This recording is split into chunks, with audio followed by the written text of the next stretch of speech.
Just like you're making coffee. It's kind of a slower. All we're gonna need for this first process are our dried herbs, the clean jars that we want to make our tincture in, some sticker labels, a pen, and a glass measuring cup, our alcohol, and a notebook. I am using Vana Tulsi, Ocimum gratissimum. I grew this in my garden. I harvested it about a week ago and dehydrated it myself. So I have that ready to go. You're gonna need a nice alcohol, at least 80 proof, so at least 40% alcohol. Higher is better, it'll make your tincture last longer. I'm using 55%, 110. You can use brandy, you can use vodka, you can use gin. You can really use anything that you like. Just make sure it's strong enough. My general rule of thumb for making tinctures is to make sure the herbs are completely covered in alcohol, at least. I like to go a little bit higher, but at the minimum, you want to make sure the herbs are fully saturated and the alcohol is resting a little bit above the herbs when it's in your jar. I'm going to start with the Vana Tulsi. I'm going to measure out 1 cup, 1 cup of dried herbs, straight into my clean jar. That is really perfect for this size jar. I have my alcohol, and I'm going to measure 1 cup of alcohol. You could also literally just pour the alcohol into the jar, cover the herbs, and call it a day. But just for my personal record keeping, knowing exactly what I put in there, so I could measure out dosage if I wanted to, I'm gonna do it this way. Okay, so you can see I've done 1 to 1 by volume, and the herbs are fully saturated and the alcohol has covered them. So I could leave it there. And you know what? I am gonna leave it there. I think that's perfect. That's gonna make a really nice, strong tincture. That can be diluted later if I wanted to. I'm ready to do 1 more jar. Same exact method. Now knowing how much this holds, because I didn't quite know before, I can just measure 1 1/4 cup of herb from the get-go. 1 1/4 cup is 300 milliliters. So we're gonna do 300 milliliters of alcohol. Ooh, I hope I have enough. Wow, I had exactly that much. Beautiful bottle of alcohol put to really good use. Perfect. I'm gonna shake it up. I'm gonna make my notes again. 1 to 1 tincture with 55% orange vodka. Now I can make a little label. I highly recommend using sticker labels for your jars. I regret it every time that I do not put a sticker label on my jar. Just as the weeks go by, they start to change in appearance, and it gets to a point where it's like, what is that? Like, it can change color. The plant material can change texture. They can be unrecognizable in a few weeks. So it's really a good idea to use a sticker label. I like to put the date, that way you know how long you tinctured it for. Your Simpler's method ratio, so I did a 1 to 1. Vana Tulsi, 55%. Pat that on there. It's so fun. So now we've gone from having dried herb, a whole bottle of alcohol, to now having these beautiful little jars of tincture, which we're going to let infuse for 4 weeks. You could do 2 weeks. Some people argue that all constituents are extracted after 2 weeks and there's like nothing left to come out of the herb, but 4 weeks is what I was taught, and it's what I've been doing for years and years. And you can even go longer. The more antimicrobial your herb is, the longer you can let it tincture. I've let tinctures go for months before I've strained them, and they've been super high quality medicine. Indications of spoilage are going to be pretty obvious. You will see mold, you will smell a rancidity, you will smell an offness. If the tincture is vibrant, if it's attractively aromatic, you've done well. So, all right, I'm going to show you what these look like.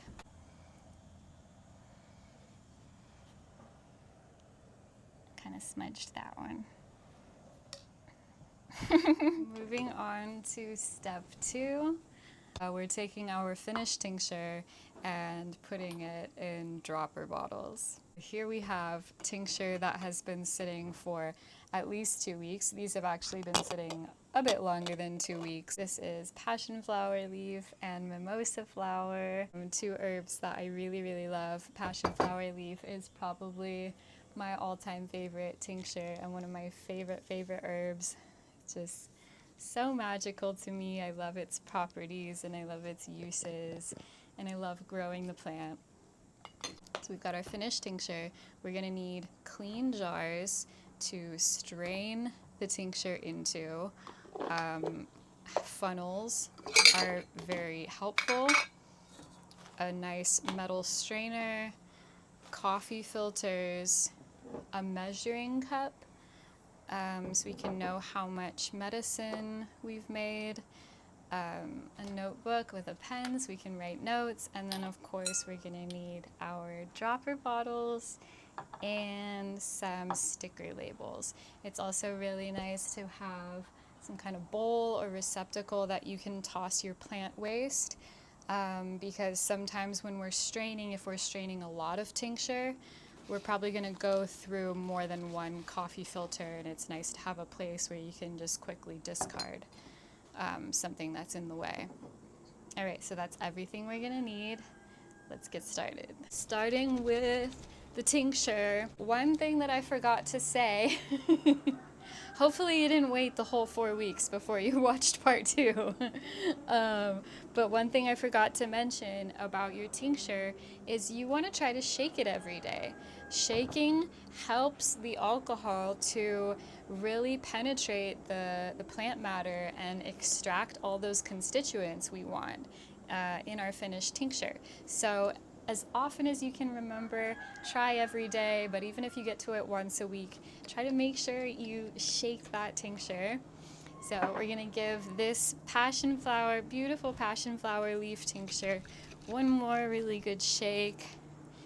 And then what I have here, I'm gonna strain right into my glass measuring cup.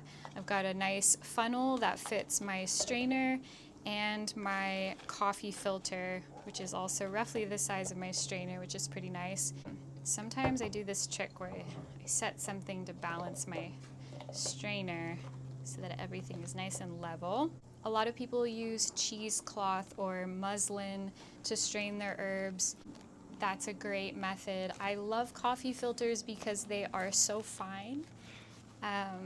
So they keep out all the plant matter, and that's important to me because I live in the tropics where there's just a higher rate of spoilage, so I don't want plant matter in my finished tincture. Muslin and cheesecloth they're not quite fine enough for me. So I'm gonna use a coffee filter. Smells lovely, smells very green. And I'm just gonna go ahead and pour that right into my coffee filter. I do a little bit at a time. I don't pour the whole thing in. Just do a little bit at a time and kind of let that flow through, just like you're making coffee. It's kind of a slower drip, and that is totally fine. I'm not in a rush here. And then once it gets to a certain point, I may help out the filter a little bit by gathering the edges, lifting it up, and just kind of gently squeezing the filter. And maybe twisting, kind of like I'm making a nut milk, if you've ever made nut milk before, or a juice by hand. Beautiful. I love the color. And then I'm gonna discard that in the bowl that I've set. Now I still have more tincture, so I'm gonna use a fresh coffee filter. And this time I'm pouring pretty much all the contents out, and my hands are clean. I washed them really well. Set the jar aside. So this time I'm working with less tincture and more plant matter. So I'm kind of just patting down the plant matter, and then I'm going to do that same technique where I gather the sides of my filter, bring it up, and then I'm going to squeeze it. I'm going to squeeze out the rest of the tincture. So it's nice to have a nice fine mesh strainer to catch anything, any extra plant matter that might be escaping coffee filter. That looks perfect. All right. And then I'm just gonna wash my hands. Okay. So now I have a beautiful strained tincture. It looks like it's 320 milliliters. And for the time being, until I'm ready to bottle out all my tinctures, I'll just store my tincture in this clean jar. It's kind of a big jar, but that's okay. And then I will label it. After I gave that massive lecture on the importance of labeling your tinctures, I happen to not have labeled these. So you would copy a bunch of the information that you had on your previous label and add it to your new label just with the new date of tincture, so you know how long you tinctured it for, what it is. Mine is passion leaf, 40% rum in April, and it was a 1-to-1 because I always do 1-to-1s. All right, so final step, we are putting our tincture in dropper bottles, and really the most important part of this step is just making sure you have a funnel small enough to fit in the dropper bottle. Whoops. Yeah, the most important part of this step is making sure you have a funnel that is small enough to fit your dropper bottle. So once you've got that, we're gonna get our tincture ready. And I like to use a measuring cup with a spout. I know that these are 50 milliliters, so I'll pour out roughly 50 milliliters. And then I will go ahead and pour it in slowly, keeping an eye on the dropper bottle to make sure I don't overfill it. And then you have to make sure you leave enough space for the dropper actually. The dropper takes up some room in the bottle, so I haven't poured the entire 50 milliliters in here. And then what I like to do is squeeze the dropper as I'm placing it in and kind of fill up the dropper as much as I possibly can, and then see if I still have a little bit more space to add a little more. That way they're nice and full. It's really nice, especially if you're giving them away. You want to give someone a nice full bottle of tincture. All right, so I've got one, and I'll go ahead and do the other one.